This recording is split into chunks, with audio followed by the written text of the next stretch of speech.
할렐루야. 오늘도 하나님께서 말씀과 성령으로 우리 가운데 임하실 줄로 믿습니다. 오늘 본 말씀을 근거로 해서 눈을 떠야 한다라는 제목을 가지고 은혜를 나누고자 합니다. 앞을 못 보는 소년이 있었습니다. 학교에 가도 함께 놀아줄 친구가 없었기 때문에 늘 외롭고 힘없이 지냈죠. 그러나 어느 날 수업 중에 교실에 그 쥐 한 마리가 나타났어요. 그런데 어디로 숨었는지 도무지 알 길이 없는 거예요. 그래서 그때 선생님께서 이 눈먼 소년에게 다가와서 쥐가 좀 어디 있는지 좀 맞춰보라고. 그래서 이 소년이 귀를 기울여보니까 그 쥐 소리가 교실 그 구석 벽장에서 새어나오고 있는 거예요. 그래서 모두가 다 그 쥐를 둘러싸서 모두가 다 합심해서 그 쥐를 잡았다는 얘기입니다. 수업이 끝난 후에 그 선생님께서 그 눈먼 아이에게 넌 다른 친구들이 갖지 못하는 아주 특별한 재능이 있다고 칭찬해 줬어요. 그런데 그 선생님의 그 말이, 그 격려의 말이 이 소년의 인생을 뒤바뀌어 놓게 된 것입니다. 특별히 이 소년은 그 음악을 아주 좋아했는데 대부분 집에서 머물면서 라디오에 나오는 그런 노래를 연주하는 것을 가지고 대부분의 시간을 보냈죠. 시각 장애인이라는 사실조차도 방해거리가 될 수 없었어요. 그러다가 불과 11살의 나이에 첫 앨범을 발표하게 되는데 그것이 바로 스피디 원더의 I Just Called to Say I Love You라는 거예요. 세계적으로 정말 대히트를 친 곡이었습니다. 그런데 그러한 그 스티비 원더가 49세가 되던 때에 눈 수술을 받기 위해서 볼티모어 잔스 홉킨슨 대학병원에 윌머 안과 연구소를 찾았어요. 근데 의사가 보니까는 시신이 너무나 파괴가 되어 있어서 개안 수술을 하더라도 단 15분밖에는 볼 수가 없다는 거예요. 네? 그럴 가능성이 있다는 거예요. 그래서 원더는 15분만이라도 꼭 수술을 받겠다고. 그래서 의사가 왜 그러면 진작에 좀 하시지 여태까지 안 하고 미루던 이 어려운 수술을 갑자기 하려고 하시냐고 이게 물으니까 그 원더가 하는 말이 내가 사랑하는 딸을 단 15분만이라도 볼 수 있다면 더 이상 바랄 게 없습니다 라고 했다는 거예요. 결국 그 수술은 비록 성공을 못했어요. 너무 시선이 파괴되었고. 그렇지만 자기가 사랑하는 딸을 단 15분만이라도 보고 싶어서 개안 수술을 받겠다고 하는 이 아버지의 마음을 우리는 충분히 이해할 수가 있습니다. 근데 오늘 본문에 보니까 바로 이런 시각장애인의 얘기가 나오고 있는데 한마디로 예수님 만나서 팔자를 고친 사람의 얘기입니다. 먼저 본 말씀에 보시면 예수님께서 한 번은 길을 지나가시다가 날 때부터 앞을 못 보는 한 사람을 만났죠. 그러자 제자들이 물었습니다. 주님, 이 사람은 누구의 죄 때문에 소경이 되었습니까? 다시 말하면 누구의 죄 때문에 이런 불행을 당하고 이런 고통을 당합니까? 라고 물은 거예요. 우리는 보통 어떤 사람들이 고통을 당하거나 불행한 일을 만날 때에 이 사람이 무슨 잘못을 저질게 이런 일이 일어나느냐고 생각하기 쉽죠. 물론 그런 경우도 있어요.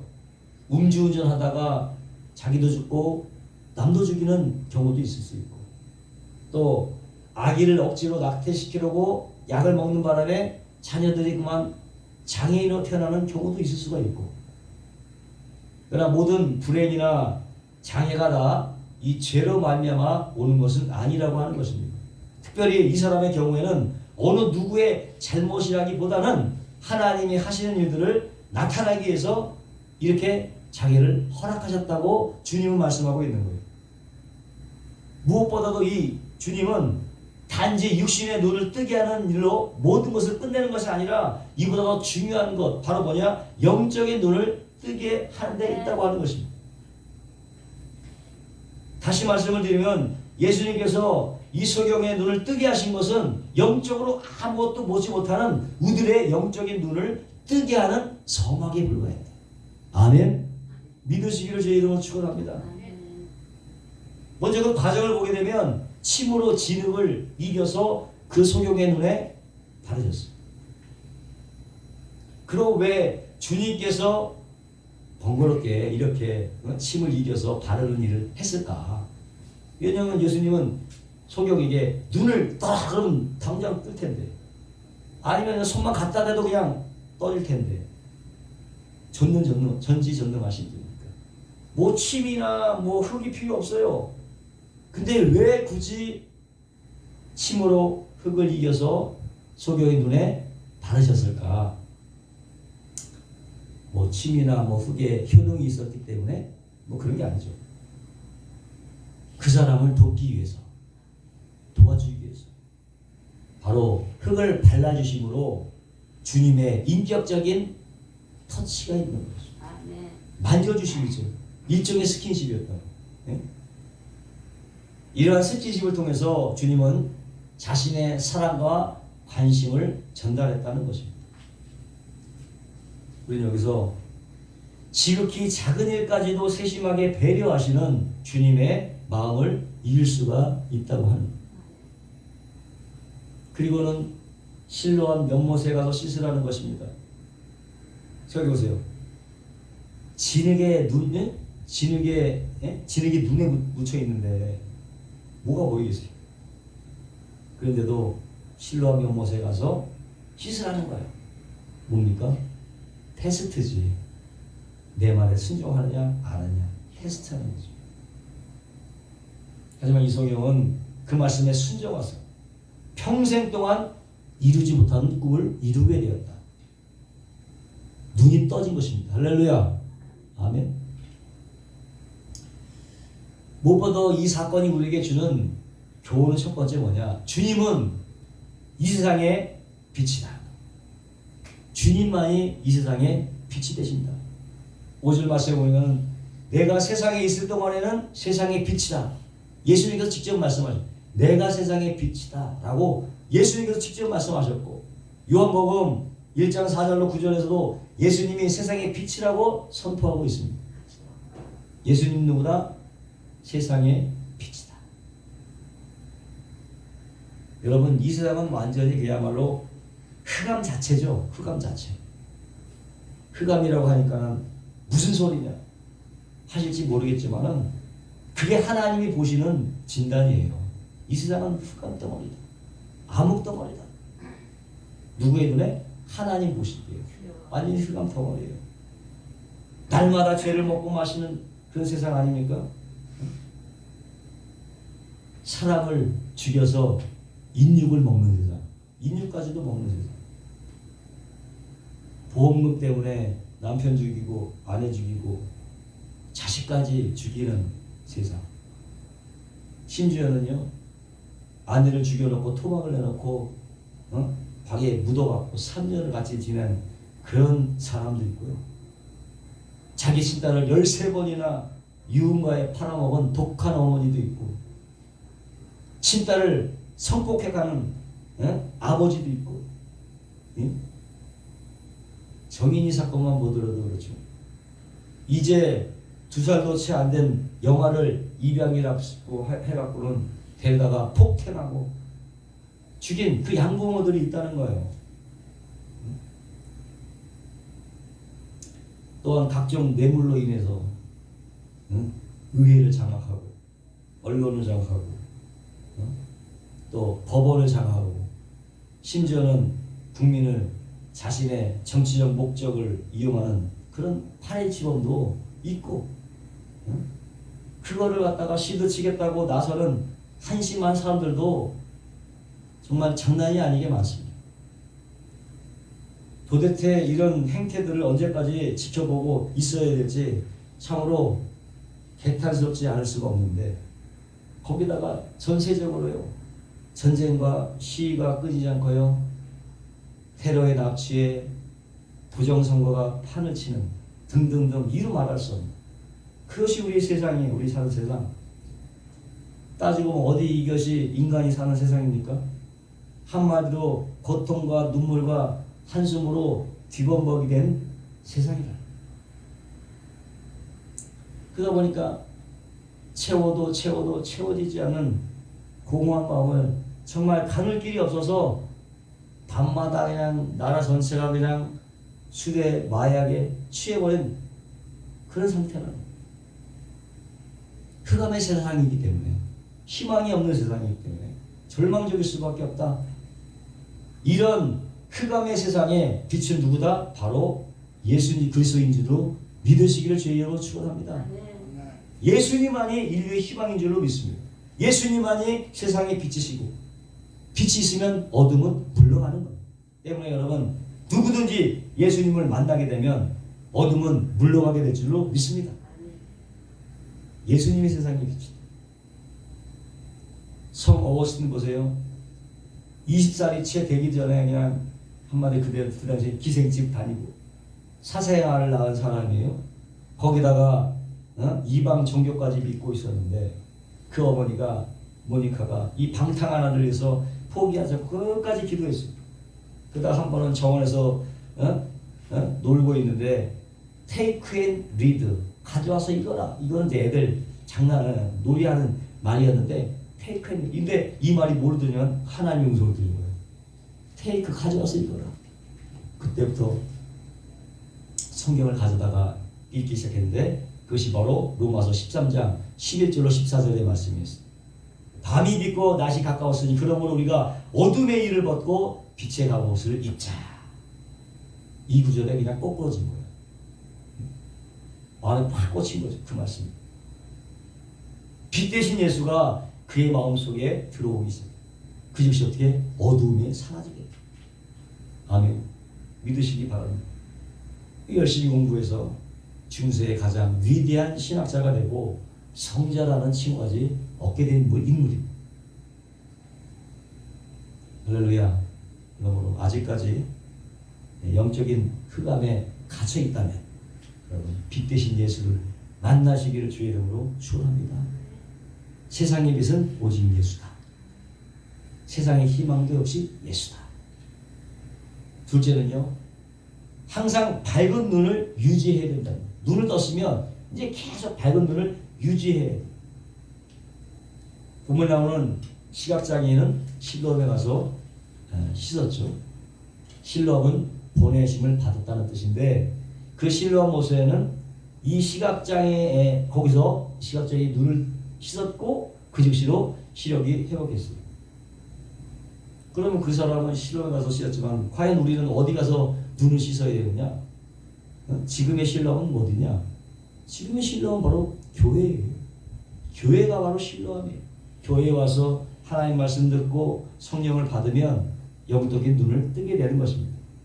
세상이 열리게 되는 것을 믿으시기 바랍니다. 근데 한 번 떴다고 되느냐? 그것이 아니에요. 계속 떠 있어야 돼요. 목욕 한 번 잘했다고 다시 안 해도 되나요? 보통 우리가 어렸을 때는 그랬죠. 지금같이 뭐 그때는 여기 샤워 시설이 있는 것도 아니고 추석 때나 설날 때 정말로 연중 행사로 공중 목욕탕에 가서 한 번 목욕하면 그걸로 그냥 끝인 거야. 그걸로 끝났어. 그러다 보니까 겨울에 그냥 손이 트고 무릎이나 손발이 그냥 때가 새카맣게 끼었죠. 이렇게 한번 영적인 눈을 떠도 자꾸 어떻게 세상 때가 묻어온단 말이야. 세상 때가 자꾸 묻어와. 그래서 예수 믿고 성령을 받아도 어떻게 세상 것에 마음을 빼앗기게 되면 또 캄캄해지는 거야. 어두워지는 거야. 떴던 눈들이. 때문에 우리가 성경은 우리에게 뭐라고 얘기하거든요. 세상에 있는 것들을 사랑치 말라. 이는 세상에 있는 모든 것이 육신의 정욕과 안목의 자랑이니 다 아버지께로 쫓아온 것이 아니라 세상으로 쫓아왔고 마귀로부터 온 것이라고 말하고, 그런 것도 나 마귀로부터 왔다. 세상으로부터 왔다고 이 성경은 지금 얘기하고 있는 거예요. 이런 것들이 우리의 눈을 어둡게 만든다. 세상 때가 묻게 만든다. 라고 하는 거죠. 그렇기 때문에 우리는 날마다 보기 위해서 뭐 해야 돼? 성령의 충만을 받아야 돼. 재충만을 받아야 돼. 교회에서도 기도하고 성령 충만받고 또 계속 기도함으로 성령 충만을 유지해야 된다. 무엇보다도 세상 것을 바라보면 안 된다. 뭘 바라보냐? 하나님의 나라와 의를 구하라는 거예요. 하늘을 바라보라는 거예요. 하늘을 바라. 위의 것을 찾고 땅의 것을 찾지 말아야 됩니다. 아멘. 그런 순간 땅의 것을 보는 순간 어두워진다. 우리가 성령을 받은 이상 우리는 더 이상 이 땅에 속하지 않은 사람들이에요. 그럼에도 자꾸 세상은 우리를 동화시키려고 하죠. 경계하지 않으면 세상 때가 끼게 되는 거예요.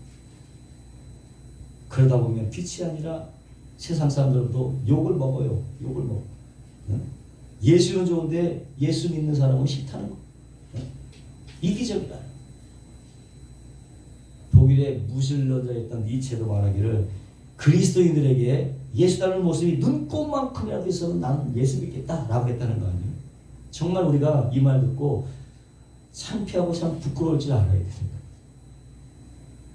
빛이 어둠으로 변했다는 말이고 소금이 더 이상 소금이 아니라고 말하고 있는. 바닷물은 굉장히 짜죠. 근데 그 바닷물이 물에 들어있는 소금의 양은 불과 3.4%밖에 안 된대요. 그 3.4%의 그 소금이 바닷물 그렇게 짜게 안 돼. 100%가 아니에요. 엄청 짜잖아. 근데 3.4%밖에 안 된대요. 그러니까 그 3.4%만 있어도 바닷물은 썩지 않는다.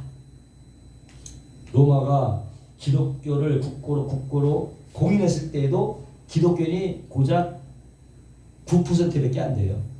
9%밖에 안 됐어요. 그래서 오늘 우리 그리스도인 인구가 얼마예요?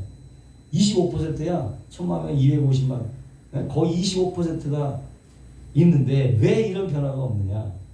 응? 두 가지 이유인데 교회에 다니는 20%가 다 거듭난 그리스도인이 아니거나 아니면 세상에 때가 끼어서 빛을 잃거나 둘 중에 하나죠. 둘 중에 하나예요. 하지만 우리가 늘 성령으로 충만하게 되면 절대로 영적인 눈이 흐려지지 않는다. 그러기 위해서는 늘 기도하고 예비하고 전도하고 양육하고 구제하고 섬기는 일을 쉬지 말고 하나님이 기뻐하시는 일을 해야 된다. 그렇게 되면 세상에 떼낄 틈이 없어요. 그거 하기도 바쁜데. 절대로 영적인 눈이 흐려지지 않는다. 할렐루야. 지금 여러분의 영적 시력은 과연 얼마가 됩니까? 최소한도 좌우 눈이 1.5 이상을 다 유지하시기를 바랍니다. 1.5 정도면 그래도 좋은 편 아니겠어요? 오늘 우리는 평생 눈이 멀었던 사람이 예수를 만나 눈 뜬 이야기를 들었습니다. 이 이야기가 성경에 기록된 이유는 예수님만이 이 암흑과도 같은 세상의 빛이라는 것. 나 역시도 이런 암흑 속에서 살면서 예수님 만나서 영적인 눈을 떠야 한다는 것. 이것을 보여주고자 하는 것입니다. 성령은 지혜의 영입니다. 분별의 영입니다. 오늘 우리가 갖고 있는 이 시간은 정말로 암흑 천재입니다. 뭐가 옳고 뭐가 그르고 모든 가치관이 그냥 뒤죽박죽된 세상. 이런 시국에 우리는 날마다 성령으로 충만해서 지혜롭게 분별하고 행동해야 될 줄로 믿습니다. 예수님만이 빛이고 성령 충만한 교인들만이 이 세상에 희망인 줄로 믿습니다. 기도하겠습니다. 거룩하시고 영화로우신 하나님, 우리는 실로 영적인 암흑기를 지나고 있습니다. 이러한 중체대한 시기를 맞이해서 각자 스스로 돌아보고 하나님이 정말 기뻐하신 뜻이 무엇인가를 묻고 성령 충만함으로 영적인 눈을 떠서 매사에 지혜롭게 분별할 수 있는 그리고 행동할 수 있는 우리 모두가 되게 하여 주시옵소서. 감사하며 예수님의 이름으로 축복하고 기도합니다. 아멘.